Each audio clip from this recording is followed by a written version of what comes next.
ఉమ్మడి కరీంనగర్ జిల్లా వ్యాప్తంగా తుది విడత పోలింగ్ కొనసాగుతోంది. గత 2 విడతల్లో నమోదైన పోలింగ్ శాతం కంటే ఈ విడతలో అత్యధిక శాతం పోలింగ్ నమోదయ్యే అవకాశం కనబడుతోంది. ముఖ్యంగా మహిళలు, యువత అధిక సంఖ్యలో తమ ఓటు హక్కు వినియోగించుకుంటున్నారు. వృద్ధులు సైతం పోలింగ్ కేంద్రాలకు తరలివస్తున్నారు. ఉమ్మడి కరీంనగర్ జిల్లాలో తుది విడత పోలింగ్కు సంబంధించి మరింత సమాచారాన్ని మా ప్రతినిధి రవీందర్ అందిస్తారు. ఎన్నికలు ఉదయం 7 గంటల నుంచే పోలింగ్ ప్రక్రియ ప్రారంభం కావడం జరిగింది. కరీంనగర్ ఉమ్మడి జిల్లా వ్యాప్తంగా చూసుకున్నట్టయితే 408 గ్రామ పంచాయతీలకు గాను 22 గ్రామ పంచాయతీలు అయితే ఏకగ్రీవం కావడంతో 386 గ్రామ పంచాయతీలకు అయితే పోలింగ్ ఉదయం నుంచి కొనసాగుతుంది. ఉదయం కొంచెం మందకోటిగా కొనసాగిన పోలింగ్ ప్రక్రియ మాత్రం యథావిధిగా పుంజుకుంటున్న పరిస్థితి కనబడుతుంది. ప్రస్తుతానికి మనము పెద్దపల్లి జిల్లాకు సంబంధించి గర్రపల్లి గ్రామంలో ఉన్నాము. ఇది మేజర్ గ్రామ పంచాయతీ. ఒక 3000 పైచుకు ఓట్లు అయితే ఈ గ్రామ పంచాయతీలో ఉన్నాయి. ఆ గ్రామ పంచాయతీకి సంబంధించి సరైన నాయకుడిని ఎన్నుకోవాలనే కోణంలో కూడా ఒకవైపు మహిళలు కావచ్చు, అదేవిధంగా యువత, అదేవిధంగా వృద్ధులు కూడా చాలా వరకు అధిక సంఖ్యలో పాల్గొని తమ ఓటు హక్కు వినియోగించుకునే విధంగా ఆ పోలింగ్ కేంద్రాల వద్దకైతే తగ్గుతున్న పరిస్థితి కనబడుతుంది. మనం ఎక్కడ చూసుకున్నా కానీ ఈసారి మహిళలు ప్రాధాన్యత ఇవ్వచ్చు. ఎందుకంటే ఈసారి వాళ్ళ ఓటు హక్కు వినియోగించుకోవడానికి బారులు తీరుతున్న పరిస్థితి కనబడుతుంది. ఎందుకంటే మా ఓటు హక్కు వినియోగించుకొని మాకు సరైన నాయకుడిని ఎంచుకొని గ్రామాన్ని అభివృద్ధి చేసుకునే దిశగా ముందరికి పోతామనే కోణంలో కూడా చాలా ఎత్తున భారీ ఎత్తున ఇక్కడికి తరలి రావడం జరిగింది. తమ ఓటు హక్కు అయితే వినియోగించుకోవడానికి వస్తున్నారు. పోలింగ్ కేంద్రాల వద్ద మాత్రం ఉదయం నుంచే కూడా ఒకవైపు భారీగా ఆ ఓటర్స్ అయితే తరుగుతున్నారు. అదేవిధంగా మహిళలు తమతో పాటు చిన్న పిల్లలను కూడా తీసుకొని వచ్చి తమ ఓటు హక్కు అయితే వినియోగించుకుంటున్న పరిస్థితి పడుతుంది.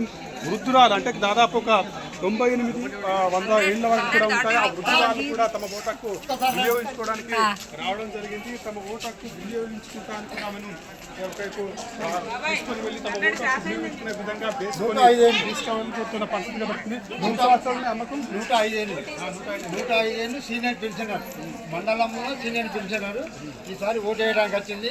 మా తల్లి ఇంకోసారి కూడా ఓటు వేయాలని చెప్పి దేవుని కోరుకుంటున్నాను.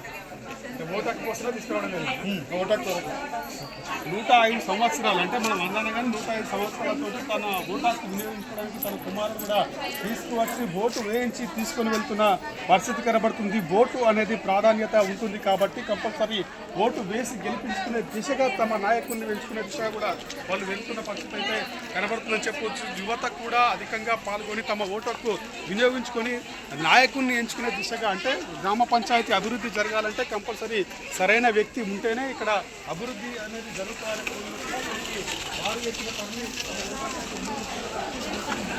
విడతలో చూసుకున్నట్లయితే దాదాపు 80% పోలింగ్ నమోదయ్యే అవకాశం అయితే కనబడుతుందని చెప్పవచ్చు. యువత అధిక సంఖ్యలో పాల్గొని తమ ఓటు అయితే వినియోగించుకుంటున్నారు.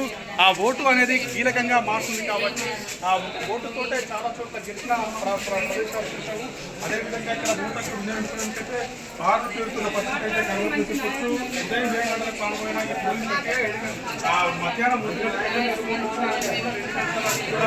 కౌంటింగ్ ప్రక్రియ ఉంటుంది కాబట్టి కొన్ని అధికారులు మొత్తం ఏర్పాట్లు అయితే చేయడం జరిగింది. 1 గంటకు ముగిసిన అనంతరం కూడా 2 గంటలైతే కౌంటింగ్ ప్రక్రియ ఉంటుంది. కౌంటింగ్ ప్రక్రియ ప్రారంభమైన కాబట్టి 4 గంటల సమయం వరకు లేదా 5 గంటల సమయం వరకు అయితే ఫలితాలు వెల్లడయ్యే అవకాశం కనబడుతుంది. ఈ రోజు మొత్తానికి ముగిన నేపథ్యంలో కూడా 3వ విడత కావడంతో కూడా భారీగా ఒకవైపు ఓటు వినియోగించుకోవడానికి ప్రతి ఒక్కరు కేంద్రాల వద్దకు తరుగుతున్నారు.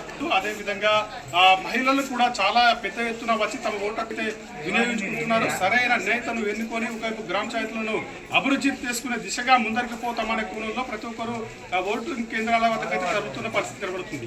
చైర్పర్సన్ కిషోర్తో కలిసి రవీందర్, రాజ్ న్యూస్, పెద్దపల్లి, గర్రపల్లి పోలింగ్ కేంద్రం నుంచి.